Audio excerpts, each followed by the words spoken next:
Hey guys, this is Betty from Switch and Click, and today we have a Redragon Kumara K552 to review for you guys. It's got Otamu blue clicky switches. Here at Switch and Click, we dive deep into mechanical keyboards and provide straightforward and honest mechanical keyboard reviews for you guys. So let's jump right in.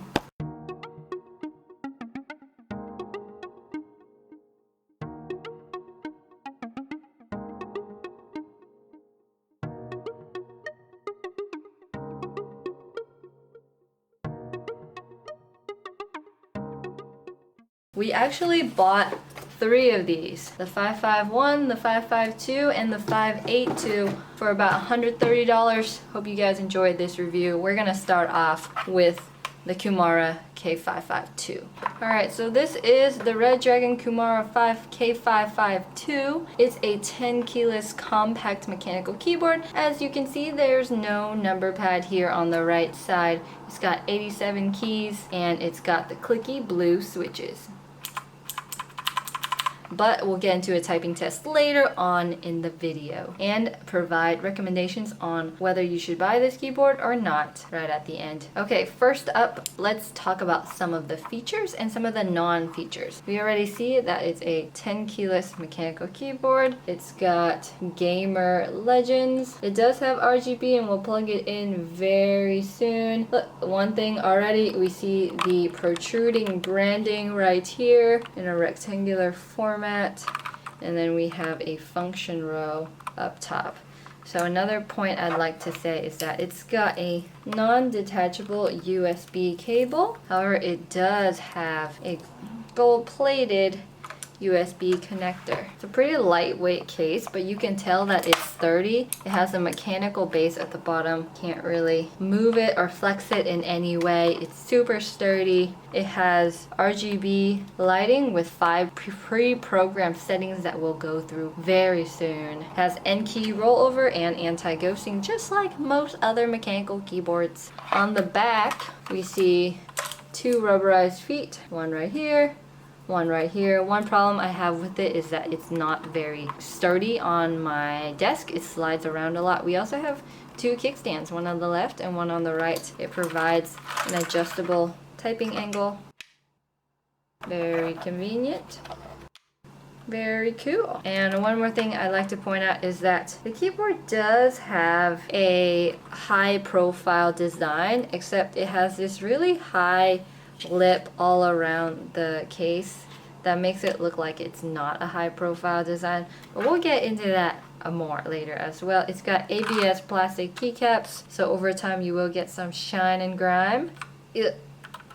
But let's jump right into it. I'm gonna plug it in now. Alright, so it's plugged in. This is what we get when we're first starting. It's a transition effect through all the RGB colors. It looks really clean, to be honest. One thing that you can see is that the USB cable does have some kinks, so we'll just have to straighten it out with our arms. But that's an easy fix, so it's not a big problem. Let's cycle through some of the lighting. So to change the lighting, we press the FN key right here, and then these numbers that we see right there.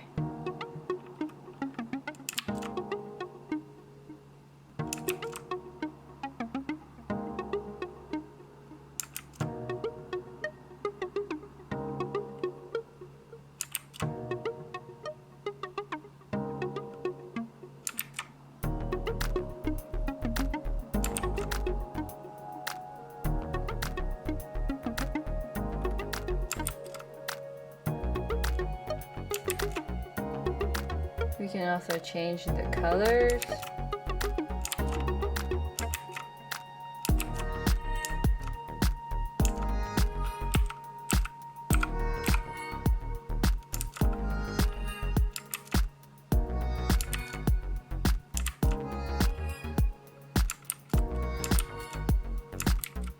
We can change the brightness to off. The first level, second level, third level, and the last one. Very bright. Alright, let's talk about some measurements. The length of the keyboard is about 14 inches or 355 millimeters. We also have the width of the keyboard is around 5 inches, but it's actually 4.875 inches. And the lowest height is 1.125 inches, and the highest height is 1.5. So lowest height, highest height. Without the kickstand, it's very easy to move and just slide around a lot. But if we put the kickstands up, then it's more sturdy and less likely to move. This keyboard comes in 5 different options. We have black with RGB lighting, black with red backlight, white with red backlight, white with RGB backlight, and black with no light at all. We'll link to all these links down below as well. It has 12 different function keys and different already pre-installed media options on the keys. F1, we have launch music player. F2, volume down. F3, volume up. F4, mute. F5, stop. F6, last track. F7, player pause. F8, next track. F9, email. F10, homepage. F11, calculator. And F12, window search. So the switches we have are the Otomu blue switches. They're more cost efficient. They're common on budget keyboards, but they still offer the same switch performance as Cherry MX, although the durability might not be as good because Cherry MX does boast 100 million keystrokes for their switches and they guarantee it.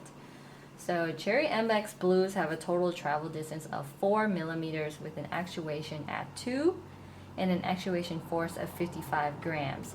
The tactile event happens at 1 millimeter. That's when you feel the tactile bump.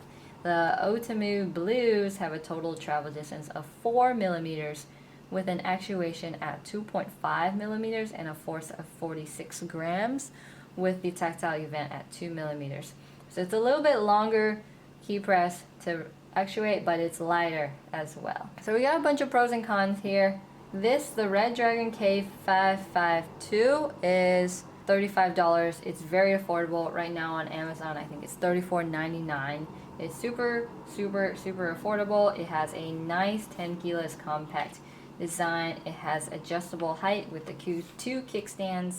It's got 5 pre-programmed lighting effects, and you can change the different colors to however you want. There's different functions built into the home row, and it is a sturdy build with the aluminum base plate, although it looks fully plastic. So those are all great points about it. We do have some not so great points, however, but for a keyboard of this price, it's really hard to complain.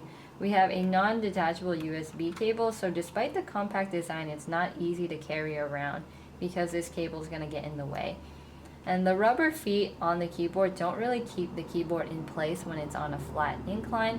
The branding is absolutely not subtle at all. It protrudes from the keyboard right above the arrow keys. It's got very ringy switches due to the plastic case, and it echoes, and I'm sure you'll hear that when we do the typing test. It has very gamer focus fonts on the legends, but the RGB backlight seems to be showing really well. The arrow keys are aligned to the left instead of the middle. This might not bug you, but it bothers me because the functions right under them are aligned in the middle, but the arrow keys aren't. And it's got a very generic keyboard design. It's not really special. Alright, so let's get started with a typing test.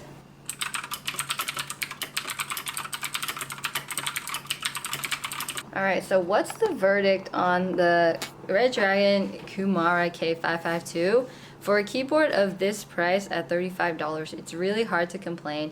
If this is your first time getting into mechanical keyboards and you don't really know if you like switches, tactile switches, clicky switches, or whatever, this might be a really good option. But we recommend that for about $20 more, you can get a keyboard with a much nicer build and better quality switches as well. And that is the Black Widow X Tournament Edition right now with no backlight. backlighting, so there are some trade-offs here. It goes for $56 right now, so $20 more, and it is just as clicky. It has a guaranteed 80 million keystrokes. It's a high quality keyboard. I've had a Black Widow Tournament Edition for the past 6 years. I'll bring it out right now. It looks and it feels awesome. Razer is just such a high quality company. Here's mine.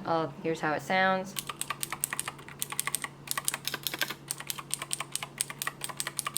So as you can hear, there's no ringing in here at all. It's a nice quality keyboard. The only downside is that it doesn't have any backlight. So if that's what you're into, the Redragon will probably be a really good keyboard for you. But we have another option. For $30 more than the Redragon K552, you can get the HyperX Alloy FPS Pro. And that has a full aluminum case, and it has Cherry MX switches. It's also a 10 keyless mechanical keyboard. It has a detachable USB cable. It's got all the gaming effects, the Anki rollover, the anti-ghosting. It only has red backlight, so if that's not your thing, maybe that might be an issue too. Alright, so the HyperX Alloy FPS Pro is currently running at $70. You can choose between Cherry MX Reds or Cherry MX Blue switches. These are pretty much the standard of mechanical switches, the Cherry MX ones, and many other switches tend to imitate or try to be a Cherry MX equivalent. I hope you guys enjoyed